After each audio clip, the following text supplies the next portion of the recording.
Eling-eling umat muslimin muslimat, hayu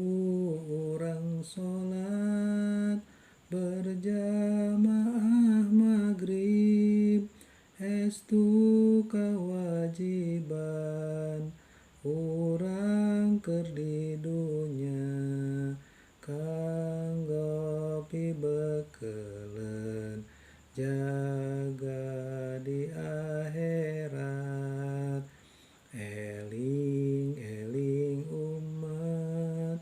muslimin muslimat, hayu